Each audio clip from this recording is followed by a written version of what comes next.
जय हिंद साथियों, स्वागत है आपका self study classes with Sumit Jain YouTube channel और दोस्तों ऐप में। दोस्तों बहुत सारे स्टूडेंट को ऐप डाउनलोड नहीं करते बन रहा है या फिर कर भी लिया है तो कोर्स भी नहीं देख पा रहे हैं।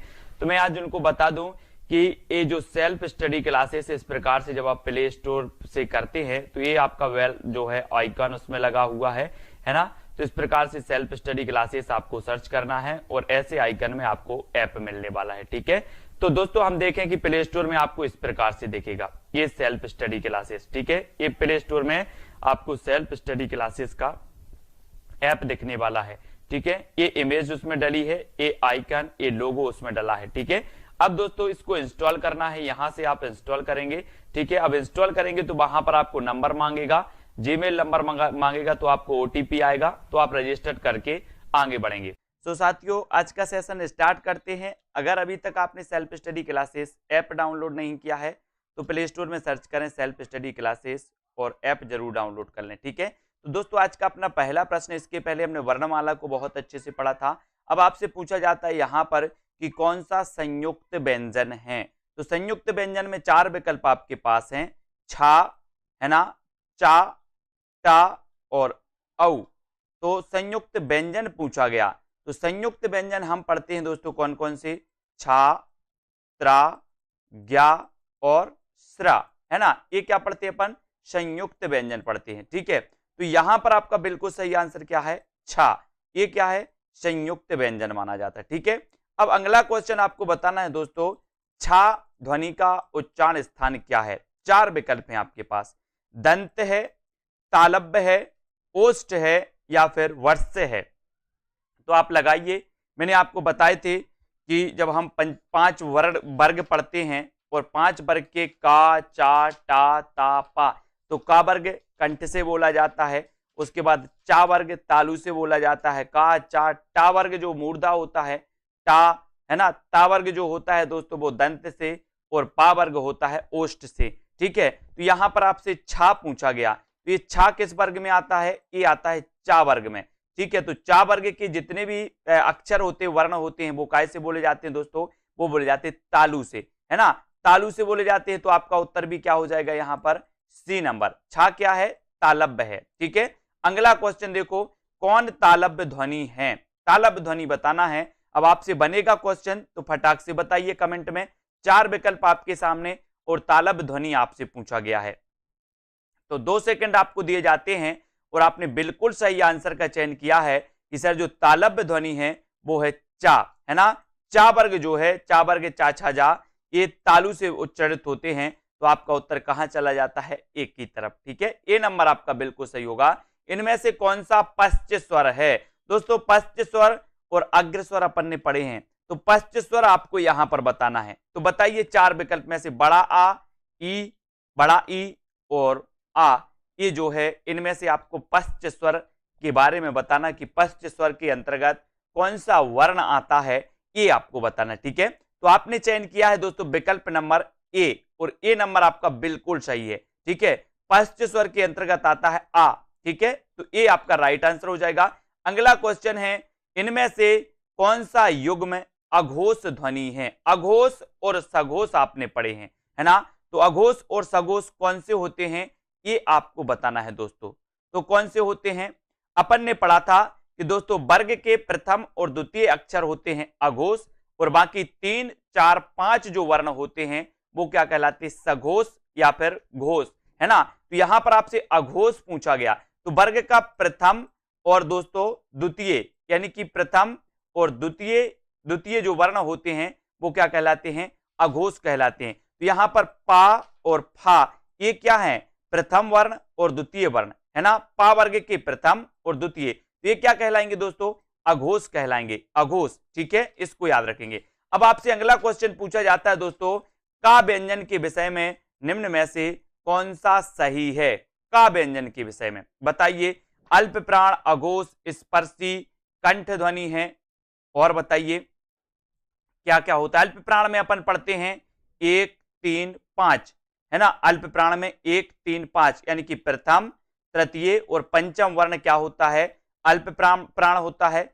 महाप्राण द्वितीय और चतुर्थ होते हैं। तो देखो का तो अल्प प्राण है ना, का अघोष भी है, क्योंकि अघोष में तो प्रथम और द्वितीय होते हैं, तो ये भी हो गया।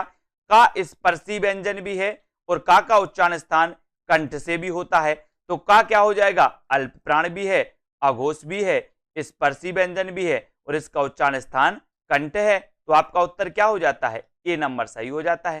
का के बारे में पूछा गया था, तो ये आपका बिल्कुल सही है। अब दोस्तों इसके बारे में और भी प्रश्नों को देखते हैं, यहां पर आ जाओ। अगला क्वेश्चन आपसे पूछा जाता है कि हिंदी में अनुस्वर किस ध्वनि का सूचक है, किस ध्वनि का सूचक है। ये रहे आपके चार विकल्प। अनुस्वर किस ध्वनि का सूचक है, बताइए। नहीं है, सॉरी नहीं है बताना है, तो किस ध्वनि का सूचक नहीं है, इंग्या, इया, ड़ा या फिर या। तो अनुस्वर किस ध्वनि का सूचक नहीं है, ये आपसे बताया। दोस्तों आपने पढ़े होंगे कि वर्ग के पंचम जो अक्षर होते हैं, है ना, यम गणनम जो अपन पढ़ते हैं दोस्तों, ये पंचम अक्षर के बारे में अपन देखते हैं कि अनुस्वर से संबंधित होते हैं, और यहां पर नहीं है पूछा गया, तो ये जो या है, या ये नहीं है अनुस्वर, है ना, अनुस्वर का सूचक नहीं है या, तो उत्तर क्या हो जाता है आपका, डी नंबर। ठीक है, फिर अगला क्वेश्चन आपको यहां पर बताना है दोस्तों, उच्चारण स्थान के आधार पर इया व्यंजन है, तो ये क्या है, बताइए। उच्चारण स्थान के आधार पर आपको बताना है, तो ये किस वर्ग के अंतर्गत आता है। आपने पढ़ा होगा चा, छा, जा, झा, इया, है ना, पढ़ा है। तो चा वर्ग के अंतर्गत आता है इया। तो चा वर्ग आपने देखा कि चा वर्ग का जो उच्चारण स्थान है वो क्या है, चा वर्ग का। का वर्ग का तो अपन ने देखा था कि का वर्ग तो कंठ से उच्चरित होता है, फिर का के बाद आता है चा वर्ग, तो चा वर्ग काय से होता है, तालु से। तो इया भी क्या हो जाएगा, इया भी बोले सर तालब होगा, इसका उच्चारण स्थान तालु होगा। तो आपका उत्तर कहां चला जाता है, ए की तरफ चला जाता है। ठीक है, ए नंबर आपका बिल्कुल सही होगा। अब अगला क्वेश्चन आपको बताना है कि जिन ध्वनियों के संयोग से शब्दों का निर्माण होता है उन्हें क्या कहते हैं, बताइए। जिन ध्वनियों के संयोग से शब्दों का निर्माण होता है उन ध्वनियों को क्या कहते हैं, बताइए। ध्वनि, प्रतिध्वनि, वाणी या फिर स्वनिम, क्या कहा जाता है। और आपने बिल्कुल सही आंसर चयन किया है कि सर उन्हें कहा जाता है स्वनिम। क्या कहा जाता है, स्वनिम। और आंसर आपका डी नंबर बिल्कुल सही हो जाता है, डी नंबर। सभी लोग कमेंट में जरूर बताएं, वीडियो को शेयर जरूर करें, और सेल्फ स्टडी क्लासेस का ऐप जरूर डाउनलोड करें। ठीक है, जहां पर दोस्तों आपके लिए कोर्स लॉन्च किया गया हिंदी साहित्य का, पंजाब मास्टर कैडर के लिए, टीजीटी, पीजीटी आदि सभी, जिसमें हिंदी साहित्य पूछा जाता है, हिंदी व्याकरण पूछा जाता है। अब यहां पर आपको बताना है दोस्तों, ड़ा और ढा ये ध्वनियों के विषय में कौन सा कथन शुद्ध है, शुद्ध कथन बताना है। ये तालब्य ध्वनियां हैं, ये मूर्धन्य उत्क्षिप्त ध्वनियां हैं, इनका प्रयोग शब्द के आरंभ, मध्य तथा अंत में सर्वत्र किया जाता है, या फिर दोनों महाप्राण हैं। अभी चार विकल्प में से आपको चयन करने के लिए बोला गया कि ये जो ध्वनियां हैं इनके विषय में शुद्ध कथन कौन सा है, तो आपने बिल्कुल सही आंसर लगाया है कि सर ये मूर्धन्य उत्क्षिप्त ध्वनियां कहलाती हैं, है ना, उत्क्षिप्त ध्वनियां कहलाती हैं, अर्थात इन्हें द्विगुणी व्यंजन भी कहा जाता है ना। तो उत्तर क्या हो जाएगा आपका, बी नंबर। ठीक है, बी की तरफ आपका राइट आंसर। फिर अगला क्वेश्चन है दोस्तों कि उच्चारण की दृष्टि से सा व्यंजन किस प्रकार के माने जाते हैं। ये जो सा हैं ये व्यंजन किस प्रकार के हैं दोस्तों, अंतस्थ हैं, वर्त से हैं, तालब्य हैं, या फिर ऊष्म व्यंजन के अंतर्गत आते हैं। उच्चारण की दृष्टि से आपको बताना है। ये क्वेश्चन कई बार पूछे गए, और यहां पर आपका बिल्कुल सही आंसर हो जाता है दोस्तों, ये कहलाते हैं क्या, ऊष्म, ऊष्म कहलाते, ऊष्म व्यंजन कहलाते हैं।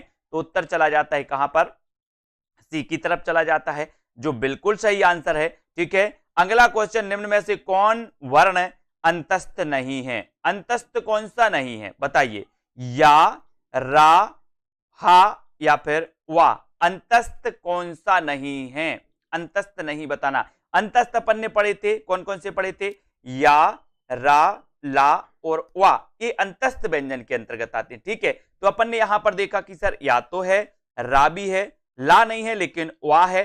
तो यहां पर जो हा दिया है ये अंतस्थ के अंतर्गत नहीं आता, और चला जाता है उत्तर किस तरफ, बी तक, बी की तरफ। ठीक है, वेरी गुड। अगला क्वेश्चन है दोस्तों, या, रा, ला, वा व्यंजनों को क्या कहते हैं। ये भी क्वेश्चन आपसे पूछ लिया गया, और ऐसा पूछा भी जाता है कई बार। तो बताइए क्या कहते हैं इन्हें, या, रा, ला और वा व्यंजनों को क्या कहते हैं। आसान क्वेश्चन सबसे बनना चाहिए, ये क्वेश्चन हमेशा पूछे जाते हैं दोस्तों, है ना। तो यहां पर आपका बिल्कुल सही है आंसर, क्या है, अंतस्थ व्यंजन इन्हें कहते हैं। या, रा, ला, वा, इन व्यंजनों को अंतस्थ व्यंजन कहते हैं और ये कई बार पूछे गए हैं। फिर अगला क्वेश्चन आपसे पूछा जाता है दोस्तों कि निम्न में से वह कौन सा शब्द जिसका अर्थ अनुरूप, उपयुक्त तथा उचित तीनों ही है, पूर्ण, है ना, पर्याप्त, पर्याप्त, या फिर अपन यहां पर देखते हैं, यहां पर आपका दो विकल्प और दिए हैं, दो विकल्प आपको यहां पर दिए हैं दोस्तों, ये है बेतुका और समुचित, है ना। तो यहां पर तो आपका ये समुचित सही हो जाएगा, समुचित मतलब उचित भी होता है, पूर्ण भी होता है, इस प्रकार से, ठीक है। तो ये डी नंबर तो आपका बिल्कुल सही हो जाएगा। फिर अगले क्वेश्चन को अपन देखेंगे कि हिंदी वर्णमाला में ऊष्म व्यंजन कौन से हैं, ऊष्म व्यंजन बताना है। ये चार विकल्प हैं, ऊष्म व्यंजन हम पहले भी पढ़ चुके हैं और यहां भी आपको बताना है कि ऊष्म व्यंजन कौन से हैं। तो आपने बिल्कुल सही आंसर चयन किया है कि सर ऊष्म व्यंजन की अगर बात करते हो तो ये जो सा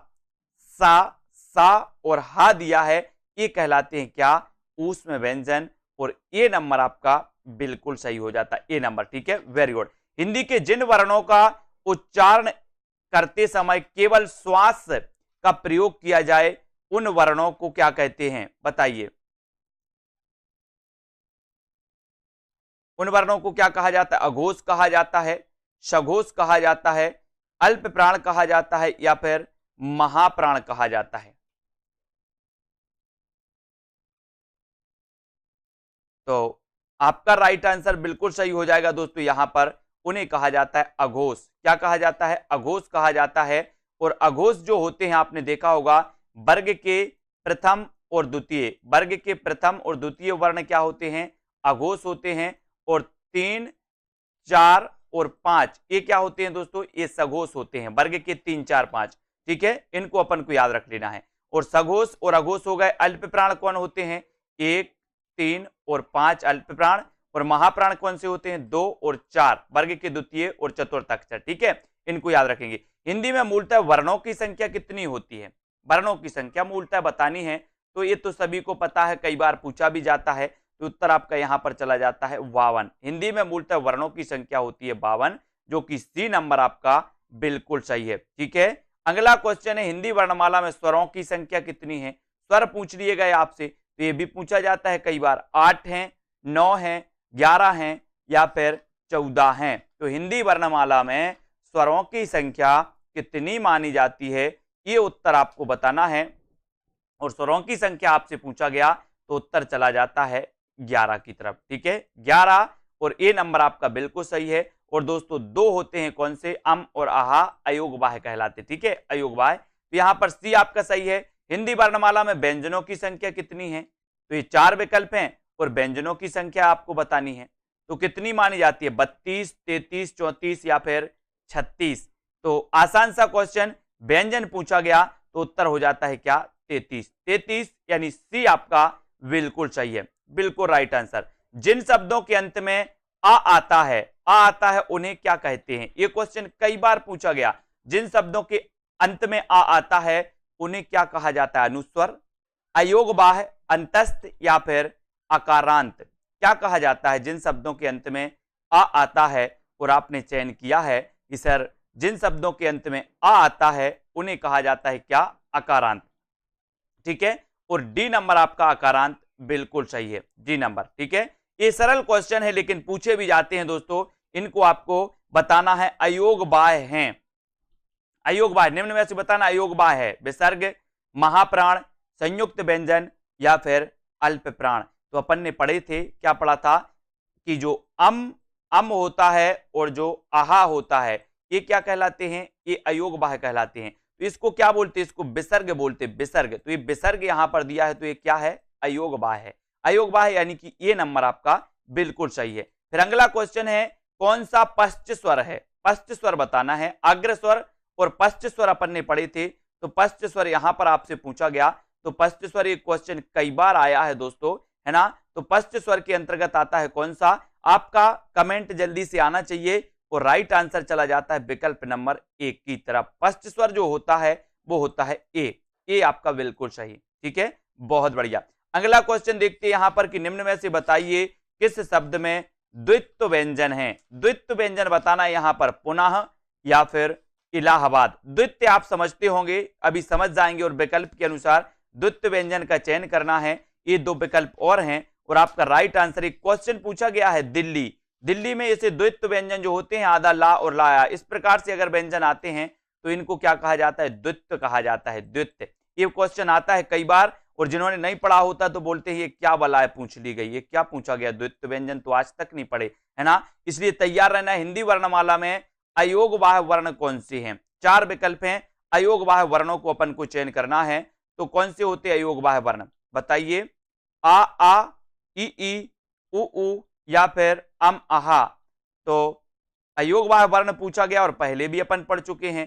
तो और आहा ये क्या होते हैं? अयोगवाह होते हैं। ठीक है, कौन सा अमानक वर्ण है? मानक नहीं पूछा गया, अमानक पूछा गया। यहां पर अमानक वर्ण पूछा गया। तो अमानक जो वर्ण माना जाता है दोस्तों, एक झा जो है, ये झा, ये क्या माना जाता है? अमानक वर्ण माना जाता है। और उत्तर चला जाता है आपका सी की तरफ। 3 नंबर आपका सही है। निम्न में से कौन सा घोष वर्ण है? और घोष वर्ण के बारे में तो अपन ने पढ़ा ही है। घोष यानी कि सघोष, सघोष को ही घोष कहा जाता है। तो अपन ने देखा था कि वर्ग का प्रथम और द्वितीय अक्षर अघोष और 3, 4, 5 सघोष। ठीक है, क्लियर। अब यहां पर आपसे घोष पूछा गया यानी कि सघोष पूछा गया। तो 3, 4, 5 तो अपन देखते हैं दोस्तों कि जो मां है ये क्या है? पंचम वर्ण है। पंचम वर्ण है कि नहीं? बिल्कुल है। ठीक है, तो ये क्या कहलाएगा? ये घोष या सघोष के अंतर्गत आएगा। तो ये खा जो है ये द्वितीय वर्ण है, चा जो है ये प्रथम है, ये ठा द्वितीय वर्ण है। तो प्रथम और द्वितीय तो काय के अंतर्गत आते हैं? अघोष के अंतर्गत आते हैं। और ये जो मां है ये पंचम वर्ण है। ठीक है, तो पंचम वर्ण काय के अंतर्गत आएगा? ये बोले सर घोष या फिर सघोष के अंतर्गत आएगा। ठीक है, अपभ्रंश के कितने प्रकार होते हैं? अपभ्रंश के बताना है दोस्तों। तो इस प्रकार से अपभ्रंश के पूछे गए हैं। तो अपभ्रंश के होते हैं दोस्तों यहाँ पर 25 प्रकार होते हैं, है ना। तो यहाँ पर बी नंबर यहाँ पर बिल्कुल सही हो जाएगा। छत्रज्ञ, ये छा, त्रा और ज्ञा किस प्रकार के व्यंजन माने जाते हैं? बताइए। संयुक्त, अंत्यस्थ, ऊष्म या फिर संधि। छा, त्रा, ज्ञा किस प्रकार के व्यंजन हैं? तो अपन ने इनको पढ़ा है कि सर जो विभिन्न व्यंजनों के या स्वरों के मेल से जो बनाए जाते हैं, है ना। तो दोस्तों योग से बनाए जाते हैं, अन्य वर्णों के योग से बनाए जाते हैं, वो क्या कहलाते हैं? संयुक्त कहलाते हैं। तो छत्रा और ज्ञा ये विभिन्न वर्णों के योग से बनते हैं और इन्हें हम कहते हैं क्या? संयुक्त वर्ण। ठीक है, संयुक्त व्यंजन या संयुक्त वर्ण कहलाते हैं। ए आई वर्ण क्या कहलाते हैं? ये क्या कहलाते हैं? नासिक, मूर्धन्य, ओष्ठ या फिर कंठ तालब। ए आई क्या कहलाती है? यानी कि इनका उच्चारण स्थान क्या है? तो आपको पता होनी चाहिए कि जो ए आई हैं, इनका उच्चारण स्थान है दोस्तों क्या है? बताइए कमेंट में सभी लोग। बिल्कुल सही, बहुत बढ़िया आंसर बताया है कि ए और आई ये क्या है? कंठ तालु। क्या होते हैं? कंठ तालु होते हैं। और विकल्प नंबर डी की तरफ आपका उत्तर चला जाता है। ठीक है, अघोष वर्ण कौन सा है? वर्णमाला में यही तो पूछा जाता है दोस्तों। सघोष, अघोष, कंठ तालु, उच्चारण स्थान, इन्हीं को अपन को पढ़ना पड़ता है ना। अघोष वर्ण बताना है और अघोष में आपको यहाँ पर 4 विकल्प दिए हैं और 4 में से आपको चयन करना है। तो यहाँ पर आपका दोस्तों सा जो आते हैं ये भी अघोष के अंतर्गत ही आते हैं। ठीक है, अपन ने दोस्तों वर्ण के प्रथम और द्वितीय तो पढ़े ही थे, लेकिन सा जो वाले होते हैं ये भी काय के अंतर्गत आते हैं? अघोष के अंतर्गत। तो आपका उत्तर चला जाता है डी की तरफ। ठीक है, डी नंबर आपका सा और सा, ये तीनों जो सा होते हैं ये अघोष वर्ण के अंतर्गत आते हैं। तो यहाँ पर उत्तर भी चला जाता है डी की तरफ। ठीक है, अल्प प्राण वर्ण कौन से हैं? अल्प प्राण और महाप्राण अपन ने पढ़े हैं। अल्प प्राण 1, 3, 5 यानी कि वर्ग के 1, 3, 5 वर्ण होते हैं, बाकी महाप्राण 2 और 4 वर्ण होते हैं। ठीक है, तो अल्प प्राण वर्ण कौन से होते हैं ये आपको यहां पर बताना है। तो वर्ग का प्रथम और तृतीय वर्ण अल्प प्राण होता है। तो प्रथम में का और गा क्या होता है? तृतीय। तो ये बी नंबर आपका क्या हो जाएगा? ये अल्प प्राण वर्ण कहलाएंगे। तो बी आपका राइट आंसर बिल्कुल सही हो जाएगा। ठीक है, अगला क्वेश्चन है, निम्न में से नासिक के व्यंजन कौन से हैं जिनका उच्चारण नाक से होता है? दोस्तों बताइए। तो नासिक के व्यंजन कौन से कहलाते हैं? तो अपन देखते हैं पंचम अक्षर जो होते हैं, पंचम अक्षर में एक यहां पर वर्ण दिया है, वो वर्ण कौन सा है?